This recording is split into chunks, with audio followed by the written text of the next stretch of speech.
안녕하세요. 다사이드 강사 오은서입니다. 지금부터 25년 이후에 전기산업기사, 전기공사 산업기사에 출제된 회로이론 20문항을 같이 한번 알아보도록 하겠습니다. 분포정수 회로에서 직렬 임피던스 G, 병렬 어드미턴스 Y일 때 선로의 전파정수 감마는 우선 전파정수 감마는 루트 직렬 임피던스 G 곱하기 병렬 어드미턴스 Y로 나타낼 수 있습니다. 이러한 문제도 출제가 되고 있지만 이 각각의 값을 대입한 형태로도 기출문제가 출제되고 있기 때문에 우리가 이것을 한번 대입을 해보도록 하겠습니다. 직렬 임피던스의 경우에는 G 대신에 R 플러스 J 오메가 L을 대입해 주시면 되고 병렬 어드미턴스 Y 자리에는 우리가 G 플러스 J 오메가 C를 대입하면 되겠습니다. 이 두 가지에 대해서 모두 출제가 되고 있기 때문에 둘 다 잘 기억을 해주시고 이 해당 문제에 대한 정답은 3번이 되겠습니다. 선간전압 200V, 부하 임피던스 24 플러스 J7옴, 삼상 Y결선의 삼상 유효전력은 우선 이렇게 Y결선 또는 델타 결선의 문제가 주어진다면 직접 회로를 그림을 그려보시고 시작하는 것을 추천드리겠습니다. 저도 같이 Y결선 한번 그려볼게요. 이렇게 Y결선을 간단하게 그림을 그려주시고 지금 문제에서 부하 임피던스라는 것은 이 각상의 임피던스를 생각해 주시면 되겠습니다. 즉 부하를 Y결선을 한 거예요. 그래서 이렇게 네모로 편의상 표현을 해보도록 하겠습니다. 이렇게 각 부하를 Y결선을 해주시고 이때 선간전압이 200V라고 주어져 있습니다. Y결선에서는 선간전압이랑 상전압이 같을까요, 여러분? 아니죠. 우리가 선간전압이 상전압의 루트 3배입니다. 반대로 말하면 상전압은 선간전압을 루트 3으로 나눈 것과 같습니다. 즉 보시면 이 각상에 걸리는 상전압 VP는 루트 3분의 200이 되겠습니다. 이렇게 해주시고 우리가 추가로 알 수 있는 부분은 이 임피던스 G값이 지금 24 플러스 J7이라고 주어졌는데요. 이 형태만 보더라도 우리는 RL 직렬 회로인지 아니면 RC 직렬 회로인지 알 수가 있겠습니다. 어떻게 하냐? 예를 들어 자 여기서 개념을 설명드리면 RL 직렬 회로일 때는 우리가 임피던스는 R 플러스 J 오메가 L 형태로 더해지죠. 즉 이 오메가 L을 간단하게 표현을 해보면 G는 R 플러스 J XL로 유도성 리액턴스로 간단하게 표기가 가능합니다. 즉 우리가 여기서 집중해야 되는 부분은 플러스 J꼴이다. 그러면 L이구나. 즉 R과 L이 직렬로 연결된 형태구나 라고 생각을 해주시면 되겠고 만약에 이게 아니라 RC 직렬 회로의 경우에는 직렬 합성 임피던스 G가 어떻게 되죠, 여러분? R 더하기 J 오메가 C분의 1이 됩니다. 즉 R과 J 오메가 C분의 1을 더하는 형태인데 이 J를 없애기 위해서 분모 분자의 J를 곱해보도록 하겠습니다. 그렇게 되면 이 J제곱은 마이너스 1이 되죠. 따라서 이 직렬 합성 임피던스 G는 R 마이너스 J 오메가 C분의 1로 나타낼 수 있고요. 이 오메가 C분의 1은 다시 용량성 리액턴스로 간단하게 표기가 가능합니다. 즉 R 마이너스 J, X, C로 표현이 가능해요. 여기서 구별해야 될 부분은 마이너스 J가 왔다. 그러면 R과 C의 직렬 회로이구나 라고 생각할 수 있겠고 R 플러스 J꼴 이런 형태라면 RL 직렬인 것을 알 수 있겠습니다. 그러면 여기서는 24 플러스 J7이라는 말은 저항이 24옴이고 이 부분은 L과 관련된 내용인 것을 알 수 있겠죠. 즉 오메가 L이 7로 주어진 것입니다. 즉 여기서는 제가 지금 간단하게 네모로 표현을 했지만 이 네모를 확대하면 어떻게 되는 거예요, 여러분? 이 네모를 확대하면 이 부분이 R 그리고 L이 이렇게 직렬로 연결된 형태라고 보시면 되겠습니다. 여기까지 괜찮으시죠? 그럼 이 부분은 이제 지우고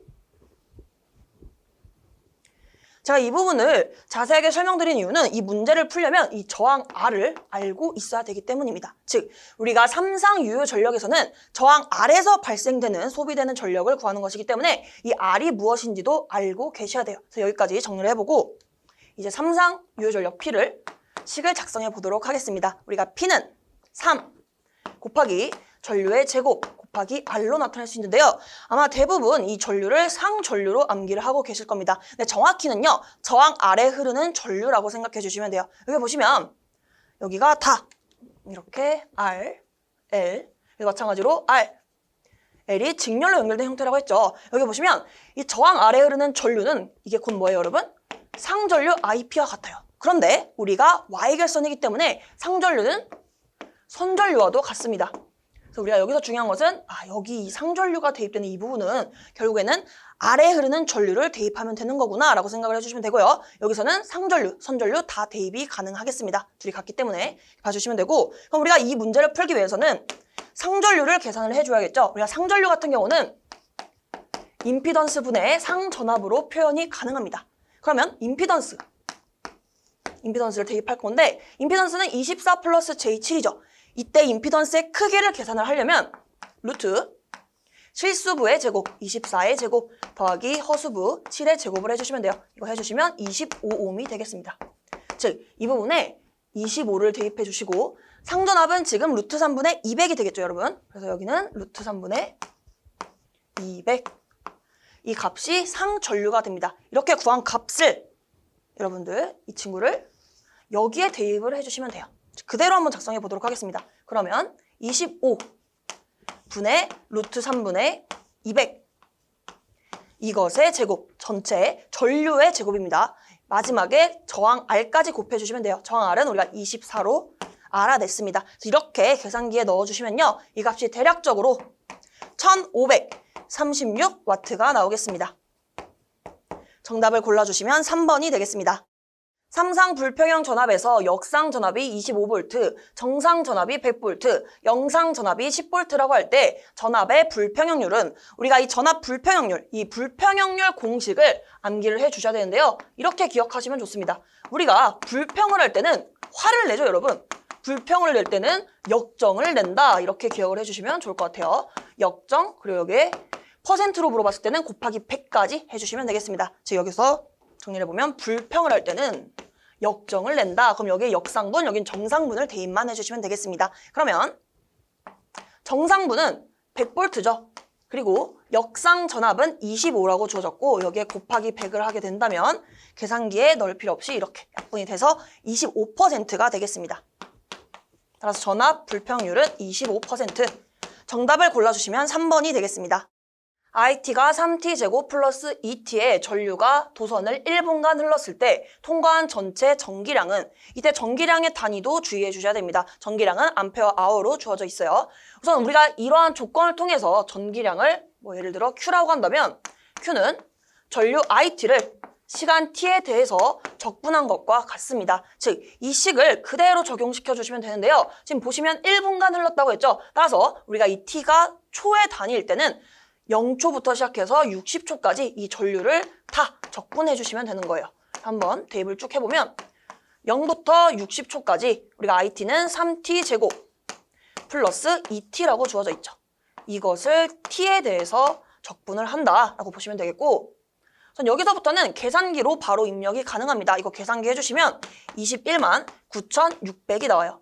그런데 이 계산기 사용이 조금 낯설다 하시는 분들을 위해서 이거 전개하는 과정도 알려드리도록 하겠습니다. 우선 이것을 하려면 우리가 미분 공식을 점검을 해야 되는데요. 우리가 T의 N제곱꼴을 T에 대해서 미분할 때는 이러한 식이 성립합니다. 여기서 보시면 N이 그대로 내려오고 N 곱하기 T의 이 지수 부분은 N-1이 됩니다. 이렇게 보시면 조금 헷갈리시죠? 그래서 제가 한번 숫자를 대입해서 보여드릴 텐데 이 N이 2일 때 보도록 하겠습니다. 즉 T의 제곱을 T에 대해서 미분할 때는 어떻게 되냐? 2가 그대로 앞에 내려옵니다. 2 곱하기 T의 2-1이 되는 거예요. 그럼 이 친구를 정리하면 2의 T가 되는 것이죠.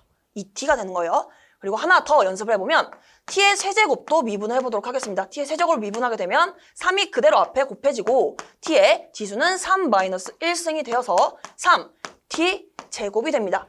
이 친구들을 보면 숫자가 좀 익숙하지 않으신가요? 제가 미분을 괜히 알려드린 게 아니라 우리가 미분과 적분은 서로 역연산의 관계가 있습니다. 즉 미분을 했을 때 이 미분의 반대가 적분의 형태가 된다는 것이죠. 지금 보시면 T제곱을 미분을 했을 때 이 T가 나왔죠. 그러면 반대로 이 T를 적분하면 T제곱이 나온다는 것이 되겠습니다. 지금 보시면 여기에 이 T가 있죠, 여러분. 그리고 역시 T의 세제곱을 미분을 하면 3T제곱이 되지만 반대로 3T제곱을 T에 대해서 적분을 하면 T의 세제곱이 나온다는 것이 되겠습니다. 이것도 보시면 3T제곱이 여기 있어요.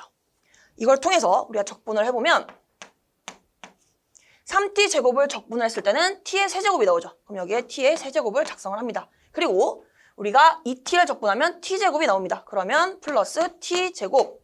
이 상태에서 문제에서 주어진 0과 60을 이렇게 작성을 해주시면요. 이것이 의미하는 바가 무엇이냐? 60을 이 해당 t에 다 대입을 한 것을 그리고 다 표현을 해주시고 그 다음에 0도 역시 t에 대입을 한 것이 있습니다. 그럼 이 각각을 대입한 것을 서로 빼주기만 하면 돼요. 즉 한번 해보면 60을 먼저 대입할게요. 그러면 60의 세제곱 플러스 60의 제곱이 되는 거죠. 이렇게 하나를 대입을 해주시고 그 다음은 0을 대입합니다. 0을 대입하면 0 플러스 0이죠, 여러분. 여기에 대입해도 0, 여기도 대입해도 0이기 때문에 0 플러스 0이 되고요. 이 대괄호에 이렇게 t를 작성한 부분은 이렇게 각각 대입을 한 것에서 이렇게 빼라는 것이 되겠습니다. 결론은 이 부분이 다 0이기 때문에 이 부분 고려하지 않아도 되죠. 그리고 결국에는 이 친구만 계산을 해주시면 됩니다. 이 결과가 뭐다? 21만 9,600이 나옵니다. 여기까지는 우리가 지금까지는 시간 t에 대해서 적분을 했기 때문에 이렇게 구한 전기량 역시 단위가 암페어 세크입니다. 지금 문제에서는 암페어 아워를 묻고 있죠. 여기서부터는 우리가 단위 환산을 진행해 주셔야 되는데요. 이 미분 공식은 제가 잠시 지워보도록 하겠습니다. 우리가 단위 환산 어렵지 않습니다, 여러분. 우리가 1시간이 몇 분이죠, 여러분? 60분이죠. 그리고 1분은 또 60초입니다. 따라서 60분은 60을 또 곱해서 3600초가 되는 것을 확인할 수 있습니다. 그래서 우리가 이 초의 단위를 시간의 단위, 즉 아워로 바꿀 때는 3600으로 나눠주기만 하면 돼요. 즉 21만 9,600을 3600으로 나눠주면 된다는 겁니다. 그러면 이때 단위가 암페어 아워가 되는 겁니다. 괜찮으시죠? 우리가 이것을 계산해 주시면 이 값이 대략적으로 이 값이 61 암페어 아워가 나오겠습니다. 그래서 정답을 골라주시면 3번이 되겠습니다. 그림과 같은 회로의 AB 단자 사이의 전압 VAB를 구하시오. 우선 주어진 회로는요, 여러 방법으로 풀 수 있지만 KCL로도 풀어보고 한번 밀만의 법칙을 이용해서도 풀어보도록 하겠습니다. 우선 첫 번째, KCL을 이용해 볼 텐데요. KCL을 사용하실 때는 어떠한 점을 기준을 잡습니다. 즉, 제가 이 부분을 0V로 기준을 잡겠습니다. 그럼 이 0V를 기준으로 이 점의 전압은 어떻게 되죠, 여러분? 0V를 기준으로 4V만큼 높겠죠? 따라서 이 점의 전압은 4V가 되겠습니다. 그리고 우리가 여기도 마찬가지로 0V보다 10V만큼 높은 지점입니다. 그럼 여기는 10V가 되겠죠. 이렇게까지 작성을 하고 우리가 그 다음에 아직 모르는 값이 있어요. 우리가 이 점에 전압을 V라고 두겠습니다. 이 상태에서 우리가 KCL을 적용할 때는 임의의 점에서, 즉 이 점에서 나가는 전류의 합이 모두 0이다 이렇게 두시면 풀 수가 있어요. 그러면 이렇게 아래로 가는 거 2개, 그리고 오른쪽으로 가는 게 하나가 있을 것 같지만 지금 보시면 A와 B 단자는 개방되어 있습니다. 개방된 쪽으로는 전류가 흐르지 않죠. 따라서 우리가 이 우측으로 가는 전류는 고려하지 않습니다. 이때 전류는 0이기 때문에 우리는 이 1번 전류와 2번 전류의 합이 0이다로 푸시면 돼요. 즉 KCL에 의해서 1번 전류 더하기 2번 전류는 0이다 라는 식을 세워보도록 하겠습니다. 우선 1번 전류는 V에서 4V로 가고 있기 때문에 우리가 전압 같은 경우는 V-4로 표현을 해주시면 되고 전류를 구하는 것이기 때문에 저항분의 전압을 이렇게 표현해 주시면 되겠습니다. 즉 이 친구가 1번 전류, 그 다음에 2번 전류는 저항 5ohm분의 역시 전이차는 V에서 10으로 가고 있죠. 따라서 V-10이라고 표현해 주시면 되겠습니다. 간혹 보시면 우리가 이 전압의 순서를 헷갈려 하시는 분이 계시는데요. 우리가 이 출발 지점, 이 부분이 V죠. V에서 4로 갈 때는 V-4를 해주시면 되고 반대로 내가 만약에 전류의 방향을 이렇게 들어오는 걸로 설정을 했다. 그때는 여기서 출발하죠, 여러분. 이때는 4-V로 잡아주시면 되는 겁니다. 이 전류의 방향은 우리가 잡기 나름이에요. 이렇게 우리가 설정한 노란 색깔 방향대로라면 V-4를 해주시면 되겠습니다. 이 상태에서 식을 정리해 볼 텐데 양변에 동시에 10을 곱해 보도록 하겠습니다. 그러면 0 곱하기 10은 0이죠. 그런데 이 10 같은 경우는 이렇게 분배가 됩니다. 그러면 하나씩 정리를 해보면 이 친구는 5가 되고 5 V-4. 그 다음에 이 친구랑 10이 곱해지면 플러스 2가 남습니다. 그럼 2 곱하기 V-10. 이게 0이다 라고 정리할 수 있겠죠. 그럼 이것도 마찬가지로 이렇게 분배를 해주시면 여기는 5V-20 그리고 이렇게 분배해 주시면 플러스 2V-20은 0이 됩니다. 그러면 V끼리 정리해 주시면 7V가 되고요. 좌변에 마이너스 40인데 이 마이너스 40을 우변으로 넘기면 플러스 40이 됩니다. 따라서 이때 V는 7분의 40이 되고 대략적으로 이 값이 5.7V가 나오게 됩니다. 그런데 지금 구한 것은 V이지 VAB가 아니지 않느냐라고 하실 수 있는데 VAB가 뭐죠, 여러분? 0V와 지금 V 사이에 걸린 전압의 차이죠. 즉 0과 5.7 간의 차이를 말하는 것이면 우리가 5.7, 즉 VAB는 B와 같다고 둘 수가 있겠습니다. 왜냐하면 우리가 이 친구를 0V로 기준 잡았기 때문에 이것을 기준으로 VAB만큼 높은 게 V가 됩니다. 즉 V는 VAB로 해석할 수 있다. 이렇게 KCL로 문제풀이를 할 수가 있겠고, 두 번째는 밀만의 법칙을 이용해 보도록 하겠습니다. 이 상태에서 여기는 첫 번째 KCL, 두 번째는 밀만 이용해 보도록 할 텐데요. 밀만의 법칙 공식 다소 헷갈릴 수 있습니다. 우선 이 친구는 V는 IG로 시작을 해주시면 편해요. 우선 이 임피던스 G 같은 경우는 어드미턴스와 역수 관계이기 때문에 이 친구를 이렇게 바꿀 수 있겠죠. I 그리고 Y분의 1로 바꿀 수 있습니다. 그리고 마찬가지로 이 어드미턴스 Y 역시 임피던스와 역수 관계이기 때문에 이 분모 자체에서 또 어떻게 바꿀 수 있냐? I 곱하기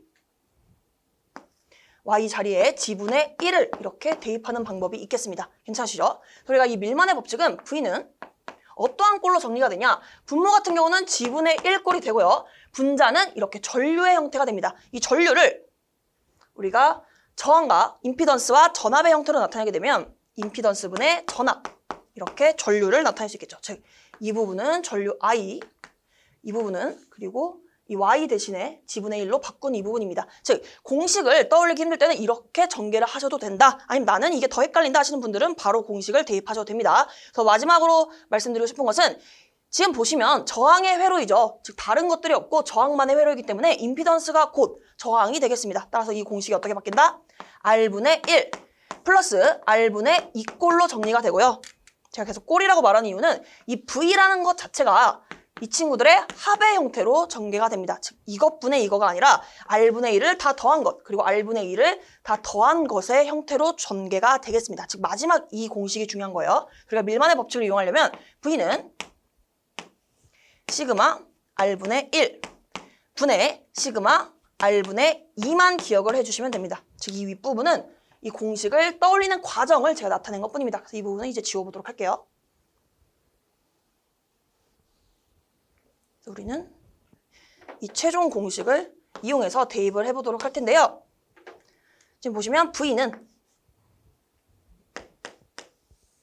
지금 저항은 두 개밖에 없죠. 2옴, 5옴이 있습니다. 그러면 2분의 1 더하기 5분의 1을 해주시면 되고 분자에 있는 R분의 2도 우리가 같은 친구들끼리 해줘야 됩니다. 그럼 여기는 2분의 4, 여기는 5분의 10이 되겠죠. 여기는 2분의 4 더하기 5분의 10 이것을 계산해 주시면요. 이 값도 역시 7분의 40이 나오게 됩니다. 이 말은 대략적으로 이 값이 역시 5.7V가 나온다는 것을 의미하겠습니다. 우리가 KCL을 이용하셔도 되고 밀만의 법칙을 사용하셔도 다 같은 값이 나오겠습니다. 정답을 골라주시면 2번이 되겠습니다. 기본파의 30%인 제3고조파와 기본파의 20%인 제5고조파를 포함한 전압파의 외역률은 우선 외역률 공식은요. 우리가 기본파의 시료값분의 전고조파의 시료값이 됩니다. 그것을 공식으로 작성하게 되면 기본파의 시료값을 제가 V1이라고 표현할게요. 그리고 전고조파의 시료값을 계산을 할 때는 우리가 루트 해주시고 각각의 시료값의 제곱을 더해 주셔야 됩니다. 지금 보시면 고조파가 제3고조파 그리고 제5고조파가 있죠. 따라서 우리가 V3의 제곱 더하기 V5의 제곱을 이렇게 해주시면 되겠습니다. 그런데 지금 문제를 보시면 외역률 옆에 단위가 %라고 주어진 것이 아닙니다. 따라서 우리가 여기까지만 해주시면 되고 만약에 외역률 옆에 %가 있다면 그때는 곱하기 100을 하셔서 우리가 % 단위로 나타내 주시면 되는 거예요. 근데 여기는 아니기 때문에 여기까지만 계산을 진행을 할 겁니다. 그런데 지금 주어진 조건을 봤더니 제3고조파는 V3는 기본파의 30%입니다. 즉 0.3 곱하기 V1이라고 주어졌고요. 그리고 제5고조파는 기본파의 20%라고 주어졌습니다. 즉 우리가 V5는 0.2 V1이라고 주어졌어요. 그래서 우리가 이 식을 그대로 여기에 대입하는 것이 정석적인 방법이지만 그 식을 정리하는 과정이 다소 번거로우실 수 있기 때문에 우리가 어떻게 접근할 거냐? V1이 1이라고 가정을 할 겁니다. 그러면 V3는 뭐가 되죠, 여러분? 0.3이 되겠죠. 그리고 V5는 0.2가 되겠습니다. 그래서 우리는 이 해당 식에 이 숫자들을 대입을 해주시면 돼요. 그럼 차례대로 대입을 해보면 V1은 1, 루트 V3는 0.3의 제곱 더하기 V5는 0.2의 제곱이 되겠습니다. 이거 계산해 주시면 이 값이 0.36이 나오겠습니다. 그래서 정답 골라주시면 3번이 되겠습니다. 전압 V가 다음과 같고 전류가 다음과 같을 때 소비 전력 또는 유효 전력을 구하는 문제입니다. 지금 주어진 비정함파를 가지고 유효 전력을 구하는 공식이 있죠, 여러분. 우리가 이때는 유효 전력 P는 전압 곱하기 전류를 해주시고 이때 코사인 세타까지 곱해주시면 되겠습니다. 그리고 주의하셔야 될 점은 이 V와 I는 실효값을 대입을 하는 겁니다. 그리고 이때 세타가 의미하는 바가 무엇이냐? 이 친구는 전압과 전류 간의 위상차를 의미하겠습니다. 그리고 마지막으로 주의해야 될 부분은 이 유효전력을 계산할 때는 같은 것끼리 계산을 해야 됩니다. 지금 보시면 전압이 사인 10t, 그리고 여기 전류가 사인 10t가 있죠. 즉, 이 친구는 이 친구끼리 같은 것끼리 계산을 진행을 해주셔야 되고, 그리고 마찬가지로 뒤에 부분도 20t는 20t끼리 우리가 이러한 과정을 반복해서 진행을 해주신 다음에 최종적으로 더해주시면 되겠습니다. 한번 풀어보면 유효전력 P는 노란 색깔부터 해보도록 하겠습니다. 사인 앞에 있는 친구는 최대값이죠. 따라서 우리가 실효값으로 나타낼 때는 루트 2로 나눠주시면 됩니다. 그러면 루트 2분의 10.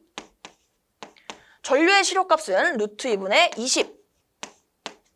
그리고 코사인. 이 위상차를 알아볼 텐데 지금 둘 다 오메가 t 형태이죠. 즉 우리가 위상차가 없어요. 따라서 우리가 여기에는 0도를 대입합니다. 그 다음에 이어서 이번에는 빨간 색깔 친구 보도록 하겠습니다. 전압의 경우에는 지금 실효값이 루트 2분의 20이죠.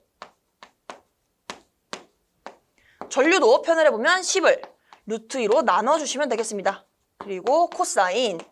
이 친구도 마찬가지로 뒤에 위상이 있는 것이 아니라 둘 다 20t, 20t로 위상차가 없습니다. 그래서 이 친구도 0도를 대입해 주시면 되겠습니다. 우리가 코사인 0도는 몇이죠, 여러분? 코사인 0도는 1이에요, 1. 이 친구도 1이에요. 따라서 이 부분은 이렇게 생략해 주시면 되고 계산을 진행을 해주시면 루트 2 곱하기 루트 2는 2가 되죠, 여러분. 따라서 P는 2분의 지금 분자는 10 곱하기 20이니까 200이 됩니다. 더하기 여기도 마찬가지로 루트 2 곱하기 루트 2는 2가 됩니다. 따라서 여기에 2 그리고 20 곱하기 10은 200이 되죠. 따라서 약분을 해주시면 여기가 100이 되고요. 이 부분도 100이 되겠습니다. 그럼 100 더하기 100이니까 이 최종 유효 전력의 값은 200이 되겠죠. 200W. 따라 정답을 골라주시면 3번이 되겠습니다. 인덕턴스가 L헬레인 인덕터에 흐르는 전류 IT가 다음과 같을 때 인덕터에 저장되는 에너지는 우리가 이때 에너지 공식 W는 2분의 1 L 곱하기 I의 제곱으로 나타낼 수 있어요. 이때 I는 전류를 의미하죠. 여기서는 이 전류 IT가 되겠습니다. 그래서 한번 올바르게 대입을 해보면 전류의 제곱, 즉 IT의 제곱을 의미하겠습니다. 괜찮으시죠? 한번 식을 대입을 해볼게요. 그럼 2분의 1 곱하기 L 곱하기 이 친구의 제곱을 해주시면 루트 2 I 사인 오메가 T의 제곱이 되겠습니다. 그쵸? 이 상태에서 2분의 1 곱하기 L 루트 2는 제곱하면 2가 되죠. I는 제곱하면 I 제곱이 됩니다. 그리고 사인은 사인 제곱 오메가 T로 표현할 수가 있어요. 잘 보시면 지금 여기에 2가 약분이 되죠. 그래서 이 식이 어떻게 정리가 되냐면 L I 제곱 곱하기 사인 제곱 오메가 T가 됩니다. 여기까지가 우리가 식을 전개를 한 것인데 보기를 보면 이러한 답이 없죠. 그래서 우리가 여기에서 추가 변형을 해주셔야 됩니다. 여기서 알고 넘어가셔야 될 부분이 이 사인 제곱 오메가 T는 이 부분 암기를 해주시는 게 좋습니다. 이 친구가 어떻게 되냐? L I 제곱에서 곱하기 2분의 1 마이너스 코사인 2 오메가 T가 됩니다. 이게 왜 이렇게 되는지 제가 이제 유도 과정을 설명을 드릴 텐데 우선 이 부분은 암기를 해주세요. 그래서 여기까지 정리를 해보면 보기 3번을 봐주시길 바랍니다. 보기 3번을 보시면 2분의 1 Li 제곱 2분의 1 Li 제곱 그 다음에 1 마이너스 코사인 2 오메가 T가 곱해진 것을 확인할 수가 있겠습니다. 이렇게 보기 3번을 찾았고 왜 이게 이렇게 되느냐 한번 찾아보면 우리가 코사인 알파 플러스 베타의 형태는 이렇게 정의가 됩니다. 즉 이게 삼각함수의 덧셈 정리라고 하는데요. 이 코사인 알파 플러스 베타는 우리가 이렇게 기억을 합니다. 마, 신. 즉 코사인, 사인을 의미합니다. 즉 코사인 알파 플러스 베타는 코사인 알파 곱하기 코사인 베타 마이너스 사인 알파 곱하기 사인 베타 형태가 되는데요. 우리가 여기서는 어떠한 것을 할 거냐? 이 두 개가 같은 경우를 볼 겁니다. 즉 코사인 알파 플러스 알파인 경우는 어떻게 되죠, 여러분? 이게 결국에 의미하는 바가 코사인 2알파입니다. 그런데 이 코사인 알파 플러스 알파도 위의 식에서 바로 적용을 할 수가 있죠. 베타 자리에 알파를 대입하면 됩니다. 즉 코사인 알파 곱하기 코사인 알파 마이너스 사인 알파 곱하기 사인 여기가 알파가 되죠. 알파꼴로 이렇게 정리가 가능합니다. 그러면 우리가 여기서 어떻게 또 추가적으로 바꿀 수가 있냐? 코사인 알파 플러스 알파는 코사인 2알파이죠. 이 상태에서 이 부분은 코사인 제곱 알파가 되는 것이고 여기는 마이너스 사인 제곱 알파가 됩니다. 여기까지. 여기서 추가적으로 우리가 이러한 공식도 있습니다. 우리가 코사인 제곱 더하기 사인 제곱은 항상 1입니다. 즉, 이 코사인 제곱 알파를 그럼 어떻게 바꿀 수 있냐? 코사인 제곱 알파는 1 마이너스 사인 제곱의 형태로 바꿀 수가 있겠습니다. 괜찮죠? 그럼 이 부분을 바꿔보면 좌변은 그대로 코사인 2알파로 표현을 하고 이 친구는 1 마이너스 사인 제곱 알파로 표현을 합니다. 이 부분을 의미합니다. 이 친구는 1 마이너스 우리가 사인 제곱 알파 그리고 여기에 마저 작성해주면 마이너스 사인 제곱 알파가 되는 것이죠. 여기까지 하면 다 했습니다. 이 부분이 이렇게 더해주시면 마이너스 2 사인 제곱 알파가 되죠. 그럼 좌변으로 넘기게 되면 좌변에는 2 사인 제곱 알파가 되고요. 우변에는 1이 원래 있었습니다. 1이 원래 있었고 1 이 코사인 2알파를 우변으로 넘기면 마이너스 코사인 2알파가 돼요. 그럼 이제 거의 다 왔죠, 여러분? 이 상태에서 사인 제곱 알파는 2분의 1 마이너스 코사인 2알파가 됩니다. 즉, 이 알파 자리에요. 지금 오메가 t만 대입하면 똑같습니다, 여러분. 그럼 이 부분은 2 오메가 t가 되는 거죠. 이 부분이 잘 안 보일 수 있어서 다시 작성을 해보면 이 코사인 2알파에서 이 알파 자리에 오메가 t를 대입한다는 것이 되겠습니다. 여기 보시면 사인 제곱 오메가 t는 2분의 1 마이너스 코사인 2 오메가 t로 표현했죠. 그래서 이게 이러한 유도 과정이 복잡한 것이 숨어 있는 것이기 때문에 이 부분을 우리가 참고만 해주시고 이 주황 색깔의 결론만 기억을 해주시길 바랍니다. 그래서 이 부분을 한번 지우고 다시 보기 이쁘게 정리를 해보자면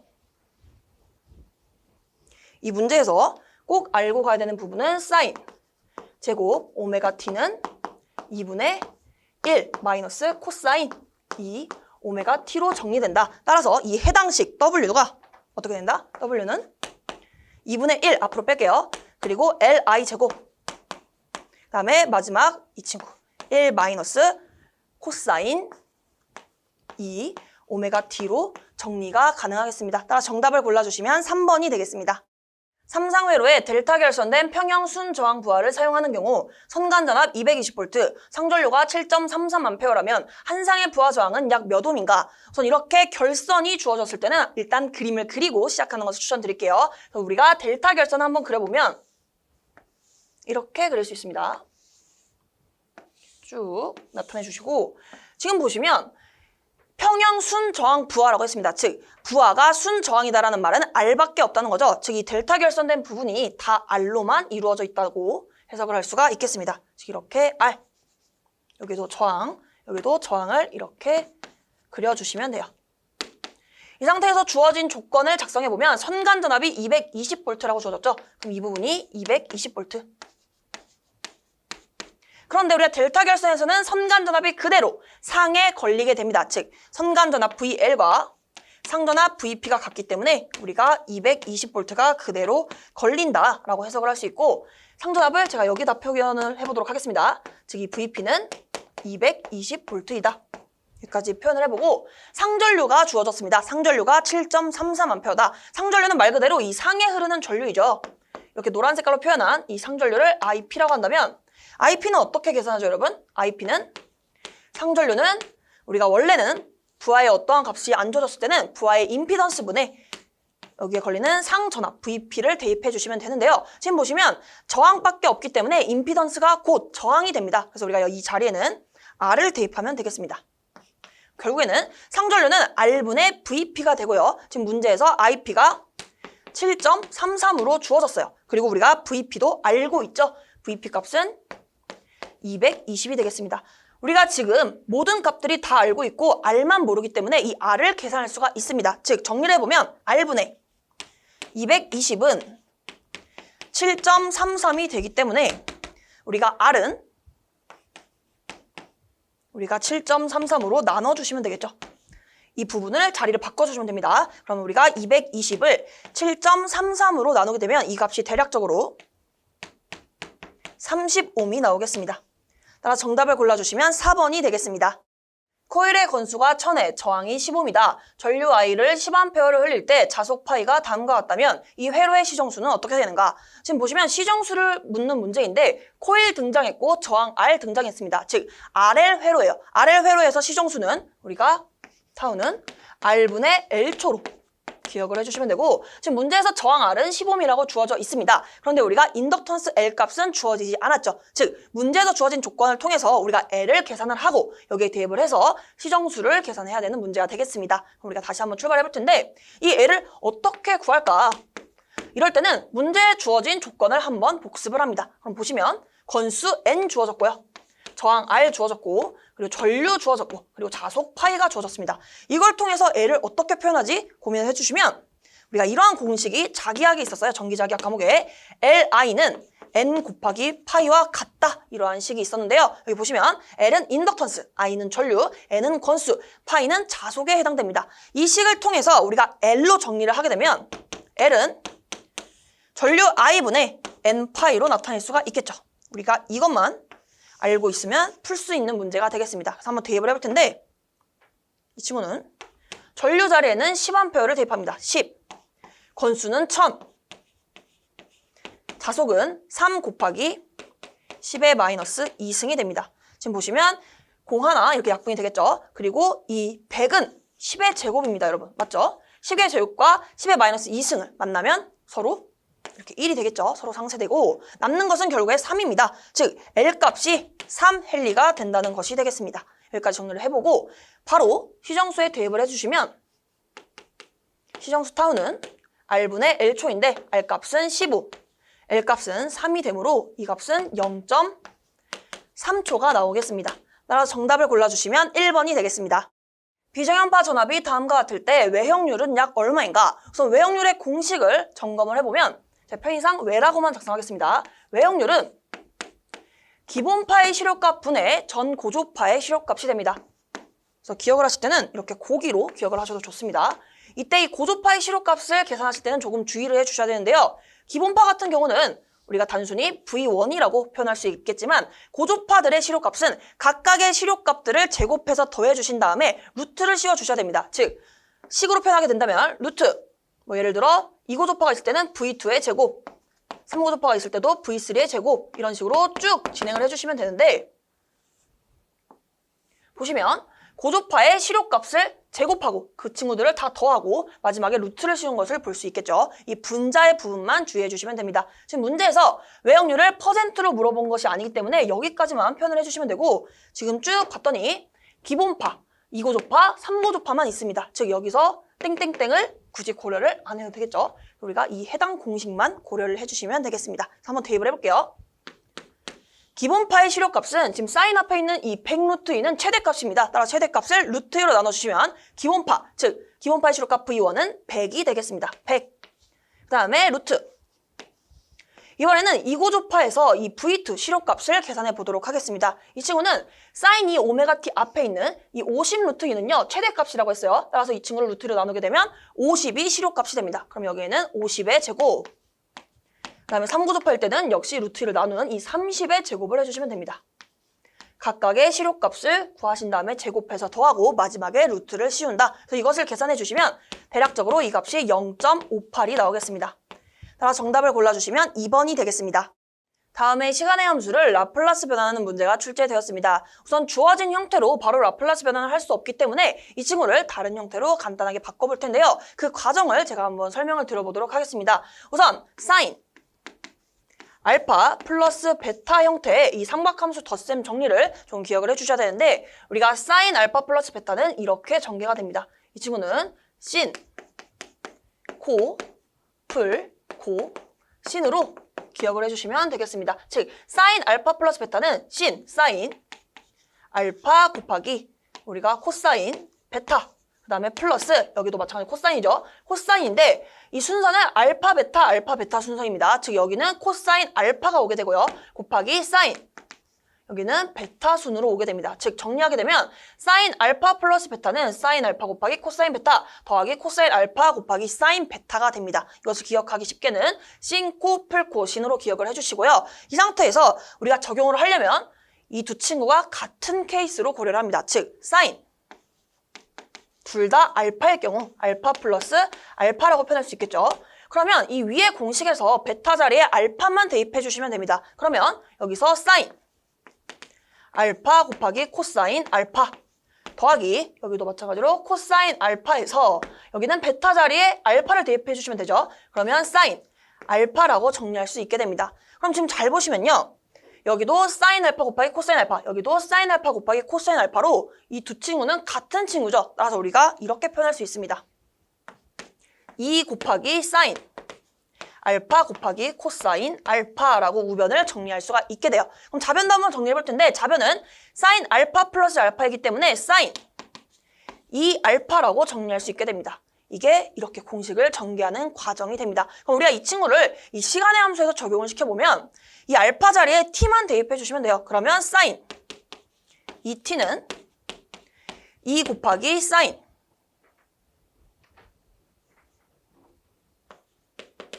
t 곱하기 코사인 t가 되죠. 지금 문제에서 주어진 형태는 사인 t 곱하기 코사인 t입니다. 그러면 이 노란 박스만 남기고 양변을 동시에 2로 나눠보겠습니다. 그러면 사인 t 곱하기 코사인 t는 2분의 1 곱하기 사인 2t로 표현이 가능해요. 우리가 이러한 라플라스 문제를 풀 때는 이 마지막 이 친구를 꼭 기억을 해 주셔야겠습니다. 우리가 원래 문제는 자변을 라플라스 하는 것이었는데 우리가 이 친구를 이렇게 간단하게 바꿈으로써 이 우변을 라플라스 진행해 주시면 되겠습니다. 즉 정리하자면 2분의 1 곱하기 사인 2t를 라플라스 변환을 해볼게요. 라플라스 변환을 할 때는 상수는 그대로 나오죠. 그래서 우리가 2분의 1은 그대로 곱해주시고 이 사인 형태는 어떻게 되죠, 여러분? 이것도 복습을 해보면 사인 오메가 t의 형태를 라플라스 변환했을 때 s제곱 더하기 오메가 제곱분의 이 분자가 조금 헷갈릴 수 있는데 오메가가 올라옵니다. 우리가 사인일 때는 오메가가 올라가요. 따라서 그대로 적용을 해주시면 이 부분은 오메가가 2일 때입니다. 따라서 곱하기 s제곱 더하기 오메가가 2니까 2의 제곱 분의 여기는 2가 되는 것이죠. 괜찮으시죠? 우리가 이것을 정리해보게 되면 2랑 2가 약분이 돼요. 따라서 최종식은 s제곱 플러스 4분의 1이 정답이 되겠습니다. 이러한 형태를 보기에서 골라주시면 1번에 s제곱 플러스 4분의 1이 되겠습니다. 정답을 골라주시면 1번이 되겠습니다. 저항 6kΩ, 인덕턴스 90mH, 커패시턴스 0.01 마이크로페럿인 직렬 회로에서 T가 용초일 때 직류전압 100V를 가하였다. 흐르는 전류의 최대값 IM은 약 몇 밀리암페어인가? 우선 이 해당 문제는 이 유도 과정을 쭉 진행을 하면 너무 복잡하고 길어지기 때문에 이 문제는 공식을 암기하고 넘어가시는 것을 추천드리겠습니다. 우선 이 문제 풀이를 시작을 해보자면 우리가 이런 것을 배운 적이 있어요. R제곱과 4 곱하기 10분의 L을 비교를 했을 때 이 좌측이 클 때, 즉 R제곱 부분이 크다면 우리가 이때는 과제동이라고 배웠고요. 자변과 우변이 같을 때는 우리가 임계제동이라고 배웠습니다. 마지막으로 자변축이 작을 때, 이럴 때는 우리가 부족제동이라고 배웠어요. 그래서 우리가 어떠한 상태인지 이 주어진 RLC 값을 대입해서 비교를 해볼 텐데요. R 값에 대입을 해주시면 6kΩ이죠. 그러면 6 곱하기 10의 3승의 제곱 형태입니다. 그리고 우변은 4 곱하기 C는 0.01 마이크로페럿. 그러면 0.01 곱하기 10의 마이너스 6승이 되고 우리가 L 값은 90mL입니다. 90 곱하기 밀리니까 10의 마이너스 3승이 되겠죠. 이 좌변과 우변의 값을 비교하게 되면 결국에 어떻게 되냐? 결론은 이게 같게 나옵니다. 그 말은 무엇이죠, 여러분? 이 상태가 임계제동 상태를 의미하겠습니다. 즉, 우리는 임계제동 상태구나. 이것을 주어진 RLC 값으로 판단을 할 수가 있게 되고요. 우리가 이 임계제동 상태에서 전류 IT의 일반 형태가 있습니다. 이 식은 유도하지 않고 공식을 기억을 해주시길 바랍니다. 이때 전류 IT는 L분의 2 곱하기 시간 t 곱하기 익스포넨셜 마이너스 2L분의 RT가 됩니다. 괜찮으시죠? 이것을 기억을 해주시고 지금 문제에서는 이때 최대값을 물어보고 있어요. 그럼 이 전류가 최대를 만들게 하는 그때 t도 존재하겠죠? 이 t도 암기를 합니다. 이 t는 R분의 2L초가 되겠습니다. 즉 정리하려면 t가 R분의 2L초일 때 이 전류 IT가 최대값을 갖는다는 것이 되겠습니다. 그러면 이 R분의 2L을 여기에 대입을 해주시면 되겠죠? 그럼 한번 이제 대입을 천천히 해볼 텐데 이 부분은 안 헷갈리게 이렇게 화살표를 가져올게요. IT는 L분의 2 그대로 작성합니다. 그리고 이 t 자리에는 이제 R분의 2L을 대입을 하는 거예요. 그러면 R분의 2L 곱하기 여기는 익스포넨셜 마이너스 2L분의 R까지는 작성을 해주시고 이 다음에 t가 곱해지죠. 이 t 자리에 뭐를 대입한다? R분의 2L초를 대입해 주시면 돼요. 그럼 이제 사라지는 부분 정리를 해볼게요. 여기 L 약분이 되고 여기도 보시면 2L, R이 다 약분이 됩니다. 그럼 여기에 마이너스만 남겠네요. 그럼 정리를 해보면 전류 IT는 여기는 R분의 2가 되죠.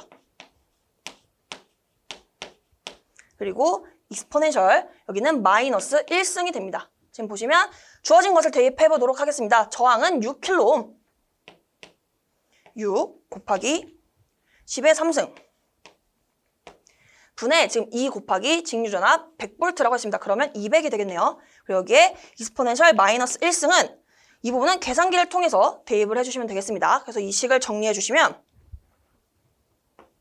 이 값이 대략적으로 우리가 단위 환산까지 진행을 해주셔야 되는데 지금 보시면 여기까지는 단위가 암페어죠, 여러분.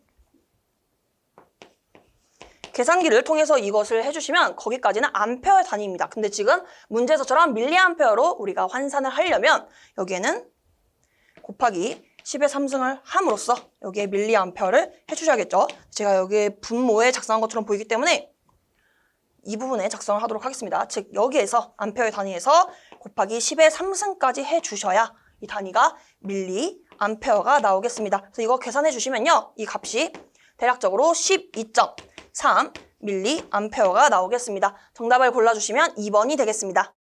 삼상부하가 Y결선으로 되었다. 각 쌍의 임피던스가 각각 GA가 3옴, GB가 3옴, GC가 J3옴이다. 이 부하의 영상 임피던스는 어떻게 되는가? 즉, 우리가 영상분을 알고 있는지 물어보는 거죠. 우리가 G0는 공식이 3분의 1 곱하기 각 쌍의 임피던스를 다 더해주시면 됩니다. 즉, 식으로 작성하게 되면 3분의 1 곱하기 GA 더하기 GB 더하기 GC로 정리할 수가 있고 이제 대입만 해주시면 됩니다. 그러면 3분의 1 곱하기 GA는 3, GB도 3, GC는 플러스 J3이 되죠. 자, 정리를 해주시면 3분의 1 곱하기 이 부분은 실수부 6이 되겠죠. 그러면 6, 허수부는 플러스 J3이 됩니다. 그래서 우리가 이 부분만 분배를 진행해 주시면 돼요. 3분의 1을 분배를 했을 때 우리가 실수 부분은 3분의 1 곱하기 6이니까 2가 남게 되고요. 3분의 1 곱하기 J3은 플러스 J가 남겠습니다. 따라서 정답을 골라주시면 2 플러스 J가 됩니다. 정답은 4번이 되겠습니다. 다음과 같은 전압을 RL 직렬 회로에 가할 때 제5고조파 전류의 시료값은 약 몇 암페어인가? 단 R은 12옴이고 오메가 L은 1옴이다. 지금 문제를 정리하면 결국에는 제5고조파 전류 I5를 계산하는 문제입니다. 이것을 구하려면 우리가 우선 제5고조파 임피던스 G5를 계산을 해주셔야 되는데요. 이거 어떻게 하죠, 여러분? 이 친구는 R 플러스 J 오메가 L을 해주시면 되는데 여기서 끝나시면 안 되죠. 우리가 5고조파니까 이 오메가 앞에 5를 곱해줍니다. 그래서 이 상태에서 대입을 해주시면 R은 12옴 더하기 J 5 오메가 L은 오메가 L이 1이니까 5가 되겠죠. 그래서 우리가 12 플러스 J 5가 됩니다. 그래서 우리가 이걸 통해서 G5의 크기를 한번 계산해 보도록 하겠습니다. 즉 오고도파 임피던스의 크기는 루트 실수부의 제곱 더하기 허수부의 제곱을 합니다. 그러면 12제곱 더하기 5의 제곱을 하시면 이게 13옴이 나옵니다. 여기까지 하면 이제 다 했죠? 우리가 제5고도파 전류 I5는 제5고도파 임피던스 G5분의 제5고도파 전압 V5를 대입을 하셔야 됩니다. 물론 여기서 I5는 실효값이기 때문에 V5도 역시 실효값을 대입해 주셔야겠죠? 이 부분 주의해 주시고 한번 대입을 진행해 보도록 하겠습니다. G5는 13이죠? 그럼 여기는 13. V5는 지금 보시면 5고도파가 여기 있죠? 근데 5고도파 앞에 있는 이 사인 앞에 있는 260 곱하기 루트 2는 최대값입니다. 즉 실효값을 대입하려면 이 친구를 루트 2로 나눠 주셔야 돼요. 그러면 260이 되겠죠? 여기는 260.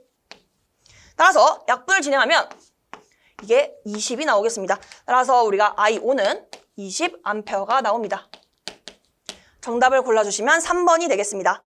단위계단함수 UT의 라플라스 변화는 우리가 단위계단함수 UT는 라플라스 변환 시 우리가 S분의 1이 됩니다. 이러한 라플라스 변환 공식은 우리가 암기를 해주셔야 되고 이것 외에도 잘 나오는 부분을 복습을 해보면 우리가 델타 T를 라플라스 변환할 때는 뭐가 되죠, 여러분? 이때는 1이 됩니다.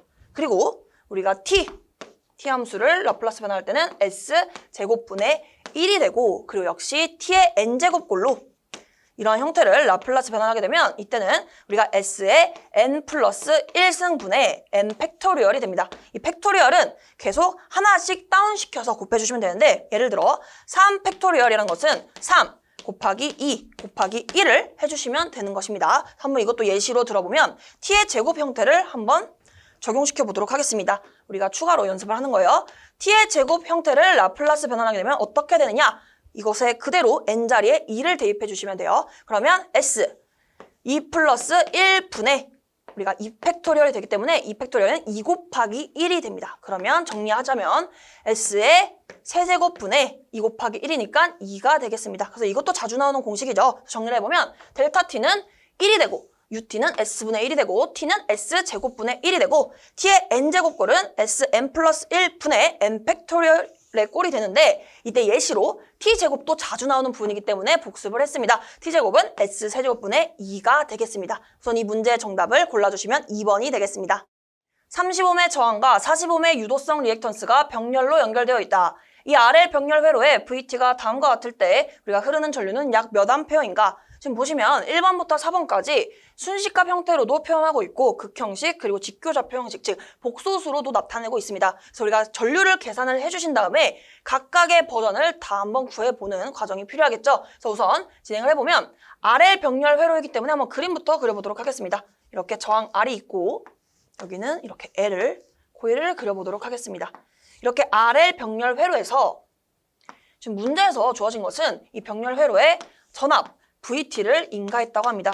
이때 이 병렬 회로에 흐르는 전류 IT를 계산하는 것인데 이 IT가 뭐죠, 여러분?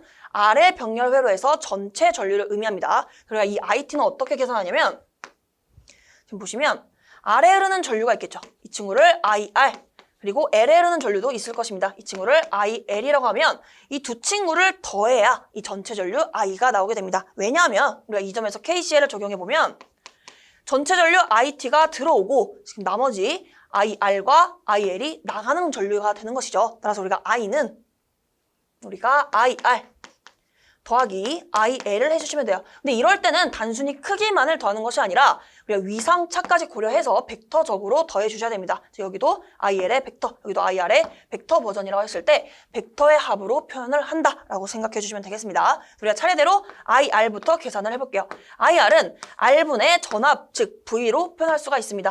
저항 R은 지금 30옴이라고 주어져 있고 전압은 220이라고 실효값을 적용시킬 수 있겠습니다. 이 형태는 지금 순식값 형태이고 220 곱하기 루트 2가 최대값이죠. 따라서 최대값을 루트 2로 나누면 220이 실효값이 됩니다. 이것도 제가 여기서 편의상 정리를 해볼게요. 실효값은 220. 그럼 이것을 대입을 해주시면 계산해 주시면 7.33A가 나오겠습니다. 그 다음으로 우리가 L에 흐르는 전류 IL도 한번 계산해보면 이 친구는 지금 문제에서 주어진 40옴 즉 유도성 리액턴스로 크기를 먼저 계산해 보도록 하겠습니다. IL의 크기는 XL분의 V로 계산할 수 있고 XL은 40옴 그리고 V는 220이 됩니다. 이거 계산해 주시면 5.5가 나와요. 네, 우리가 여기서 끝날 게 아니죠. 이 친구는 우리가 L에 흐르는 전류의 크기일 뿐입니다. 위상까지 고려하게 되면 L에 흐르는 전류는 우리가 저항에 흐르는 전류에 비해서 90도 느리기 때문에 우리가 마이너스 J가 붙습니다. 즉 IL의 벡터 버전은 이 크기에 마이너스 J를 곱합니다. 그럼 우리가 더해야 되는 것은 이 친구와 이 친구를 더하는 것이죠. 따라서 표현을 해보면 이 위의 식에서 7.33 마이너스 J 5.5가 나오겠습니다. 우리가 여기까지 해주시면 보기 4번은 비교가 가능합니다. 보기 4번을 보시면 10.37 플러스 J 7.78이라고 나와 있는데 이 부분과 전혀 다른 값이죠. 그래서 우리가 보기 4번은 틀린 보기임을 알 수 있겠습니다. 괜찮으시죠? 그 다음에 우리가 이 상태에서 계산기를 이용해서 Shift 2번, 3번을 차례대로 눌러주시면요. 극형식으로 바로 바꿀 수가 있어요. 그런 편안한 가정을 작성을 해보면 Shift 2, 3을 눌렀을 때 실효값이 9.16 그리고 이때 위상이 마이너스 36.88도가 대략적으로 나오게 됩니다. 그래서 우리가 이것도 비교를 해주시면 3번을 보시면 12.96이라고 나와 있죠. 이 부분이 틀렸습니다.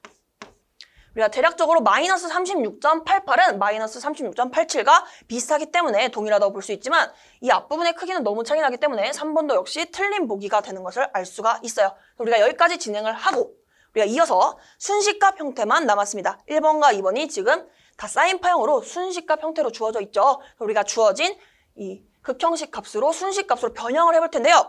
우리가 주의해야 될 부분은 이 극형식 앞에 이 곱해진 이 친구는 전류의 실효값입니다.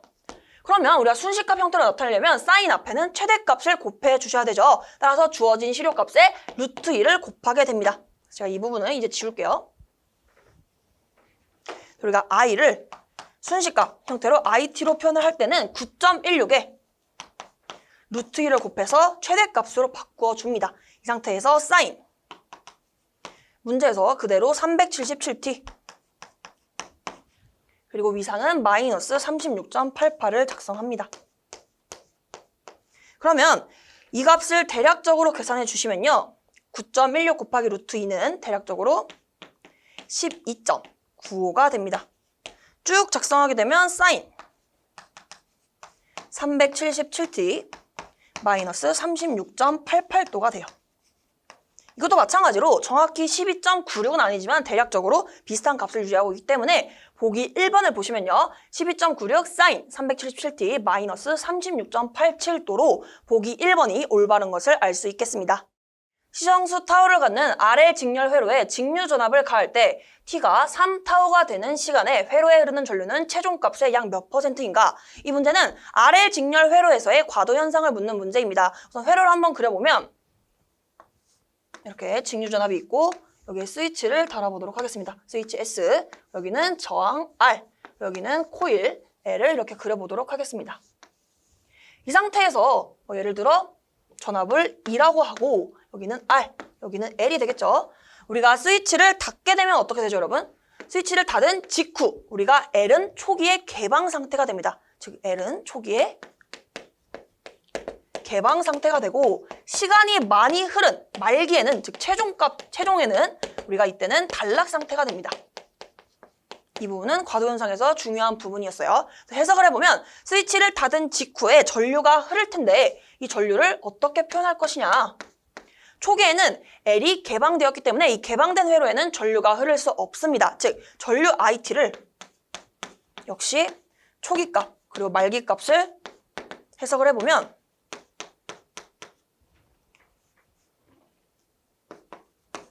초기에는 개방된 회로여서 전류가 흐를 수 없다고 말씀드렸죠. 우리가 0A가 됩니다. 그럼 말기는 어떻게 되냐? 말기에는 시간이 많이 흐르고 나서 L이 단락 상태가 됩니다. 그럼 어떻게 되는 거냐면 이 부분이 이렇게 쭉 없는 것처럼 이렇게 단락 상태가 돼요. 이때 전류 IT는 우리가 단순히 쭉 보시면 R밖에 없고 전압 E만 있기 때문에 R분의 2가 전류값이 되겠습니다. 즉 말기에는 R분의 2A가 흐르게 돼요. 이것까지 해주시면 다 했습니다. 우리가 과도 현상에서 모든 공식을 유도할 때 우리가 이 방법을 활용해 주시면 다 적용이 가능한데요. 우리가 FT는 이것만 기억해 주세요. 우리가 초기값 마이너스 최종값 곱하기 익스포넨셜 마이너스 시정수분의 1t 그다음 마지막에 플러스 최종값을 기억합니다. 괜찮으시죠? 그래서 우리가 이 초기값에는 0 말기값에, 즉 최종값에는 R분의 2만 차례대로 대입을 해주시면 돼요. 그래서 우리가 여기에서는 IT를 계산을 하는 것이고 IT의 초기값은 0, 최종값, 즉 말기값은 R분의 2. 익스포넨셜 마이너스, 여기가 지금 타우가 나와져 있는데요. 지금 RL 회로에서는 시정수 타우는 R분의 L초입니다. 그러면 이 친구의 역수에 마이너스를 붙이면 어떻게 되죠, 여러분? 마이너스 L분의 RT가 됩니다. 그다음 플러스 최종값은 R분의 2. 그럼 이 IT를 마저 정리를 해볼게요. IT는 R분의 2로 묶을 수 있습니다. 이 시정수는 잠시 지워볼게요. IT는 R분의 2로 묶게 되면 여기는 1, 여기는 마이너스 익스포넨셜이 되겠죠. 마이너스 익스포넨셜 마이너스 L분의 RT가 돼요. 여기까지 하셨으면 이제 문제에서 주어진 값을 대입을 해주시면 되는데 문제에서 뭐라 했냐? t가 3타우가 되는 시간에서의 전류는 최종값의 몇 %이냐? 즉, 이 타우 자리에, 이 t 자리에 3타우를 대입하라는 겁니다. 그럼 3타우가 무엇이냐? 우선 우리가 아까 타우는 R분의 L초라고 했어요. 그러면 3타우는 3만 곱하면 되겠죠. 그러면 3, R분의 3L초가 되겠습니다. 문제에서는 이 R분의 3L을 이 각각의 t 자리에 대입하라는 것이 되겠습니다. 그러면 IT는 여기에 3타우가 대입된 거죠. R분의 2 곱하기 1 마이너스 익스포넨셜 마이너스 L분의 R에 여기에 곱하기 R분의 3L을 대입을 합니다. 괜찮으시죠? 여기에 괄호를 닫고 보시면 R 약분돼서 사라지고 L이 사라집니다. 그럼 결국에는 익스포넨셜 마이너스 3승이 되는 거예요. 즉 정리를 해보면 이 부분이 이렇게 약분이 돼서 익스포넨셜 마이너스 3승이 된다. 근데 지금 문제에서는 무엇을 물어봤냐? 이 3타우일 때 최종값의 몇 %냐? 최종값이 R분의 2였죠? 말기. R분의 2의 몇 배냐? 즉 1 마이너스 익스포넨셜 마이너스 3승 이 값을 물어보는 문제입니다. 이거 계산기에 넣어서 대입해 주시면 이 밑줄 친 부분은 대략적으로 0.95가 되겠습니다. 따라서 퍼센트로 나타나게 되면 95%가 되겠죠? 따라서 정답을 골라주시면 2번이 되겠습니다. 아로민 6개의 저항을 그림과 같이 접속하고 평형 3상 전압 2를 가했을 때 전류 I는 몇 암페어인가? 단 R은 3옴이고 E는 60V이다. 지금 주어진 회로를 보시면 여기는 델타, 그리고 여기에 R과 R이 이어서 그려져 있습니다. 우선 이 복잡한 회로를 쉽게 해석하기 위해서 이 중간에 있는 이 델타 결선을 Y로 바꿔보도록 하겠습니다.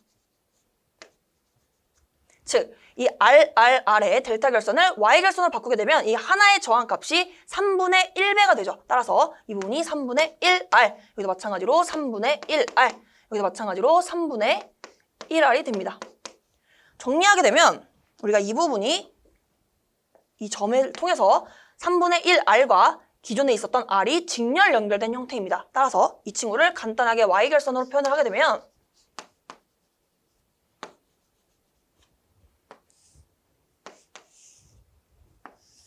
지금 보시면 이 저항 하나는 우리가 바꾼 이 3분의 1R과 기존의 R을 더한 형태입니다. 그러면 우리가 뭐라지 R 다시라고 표현을 하겠습니다. 이 친구는 3분의 1R 더하기 R이다. 계산해 주시면요. 이 R이 3분의 3R과 같기 때문에 더해 주시면 3분의 4R입니다.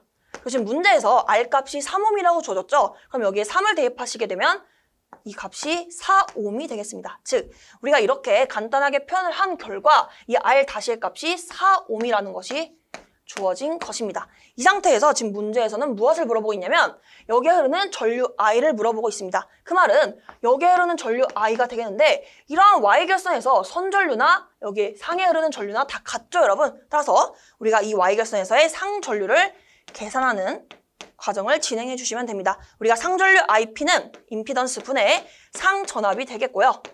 지금 보시면 저항 R로만 이루어졌기 때문에 임피던스가 곧 저항 R이 됩니다. 즉 이 G자리에 R 다시를 대입해 주시면 되고 상전압 같은 경우는 지금 주어진 전압이 2라고 주어져 있어요. 2. 그런데 이 2에서 상전압은 루트 3분의 2가 되겠죠. 따라서 루트 3분의 2 이렇게 해주시면 되고 이제 한번 대입을 해보도록 하겠습니다. R 다시는 우리가 4옴이라고 계산을 했고요. 루트 3분의 2는 60V라고 주어져 있습니다. 이거 계산을 진행해 주시면 이 값이 대략적으로 8.66 암페어가 나오겠습니다. 우리가 이렇게 상전류를 계산했는데 이 상전류가 곧 선전류와 같고 문제에서 말한 이 I를 잘 구한 것을 확인할 수 있겠습니다. 따라서 정답을 골라주시면 1번이 되겠습니다. 한 상의 임피던스가 8 플러스 J65인 평형 델타 부하에 상전압 200V를 가할 때 3상 전력은 몇 킬로와트인가? 물론 3상 전력이라고 했지만 지금 단위를 보아하니 3상 유효 전력을 묻는 문제임을 알 수 있겠습니다. 그리고 지금 델타 결선이라고 했기 때문에 한번 그림을 그려보면 이렇게 델타를 표현해 주시고 쭉 선을 그려보도록 하겠습니다. 이 상태에서 지금 한 상의 임피던스가 8 플러스 J6이다. 즉 G가 8 플러스 J6이라는 것은 결국에는 이 꼴이 R 플러스 J, XL의 형태와 동일하죠. 즉, 이 한 상의 임피던스가 지금 어떻게 된 거예요? R과 L의 직렬 회로임을 알 수 있겠습니다. 이게 R이고 이게 플러스 J니까 XL, 즉 L에 관련된 내용임을 알 수 있기 때문에 이렇게 한 상의 임피던스가 결국에는 저항 R과 코일 L이 이렇게 연결된 부분이 되겠습니다. 여기까지 괜찮으시죠? 이렇게 보시면 되고 각각의 한 상의 임피던스를 제가 편의상 네모로 표현을 하도록 하겠습니다. 이게 G, 이것도 G, 이것도 G가 되고요. 문제에서 주어진 조건을 정리를 해보면 상전압이 200V라고 주어져 있어요. 즉, 이 상에 걸리는 전압이 200V다. 그러면 우리가 이것을 통해서 우리가 상에 흐르는 전류를 계산할 수 있겠죠. 우리가 이 상에 흐르는 전류 IP는 어떻게 계산하죠? IP는 임피던스분의 상전압으로 계산할 수 있습니다. 괜찮으시죠? 이때 임피던스는 지금 문제에서 8 플러스 J6이 주어졌어요. 따라서 이것의 크기를 대입합니다. 그러면 임피던스의 크기는 G의 절대값은 루트 8의 제곱 더하기 6의 제곱을 해주시면 되고요. 이거가 10옴이 나오겠습니다. 그럼 이 10옴을 여기다 대입을 해주시면 되는 거예요. 그럼 10분의 VP는 지금 200V라고 주어져 있죠. 상전압은 200V이다. 따라서 상전류는 20A로 계산을 할 수가 있습니다. 그럼 여기까지 문제에서 주어진 것으로 쭉 구할 수 있는 것을 다 구해봤는데요. 우리가 지금 구해야 되는 것은 3상에서의 유효 전력입니다. 유효 전력은 공식 점검해보면 3 곱하기 상전류의 제곱 곱하기 저항이죠. 우리가 유효 전력이라는 것은 저항에서 발생하는 전력입니다. 따라서 R을 곱해주셔야 되고 이때 전류는 정확히는 저항 아래 흐르는 전류이지만 지금 저항 어디 있죠 여러분? 여기 있죠? 이렇게 RL 있을 때 이 상전류가 곧 저항에 흐르는 전류와 같기 때문에 상전류를 대입하시면 되겠습니다. 이것을 구한 것을 그대로 다 적용을 해주시면 P는 3 곱하기 20의 제곱 저항 R은 지금 이것을 통해서 이 값이 저항 R인 것을 알 수 있죠. 따라서 8을 곱합니다. 이걸 계산해 주시면 이 값이 9600 와트가 나오는데 지금 문제에서는 킬로와트로 묻고 있기 때문에 환산을 해주시면 지금 보시면 9.6 킬로와트가 정답이 되겠습니다. 정답 골라주시면 3번이 되겠습니다.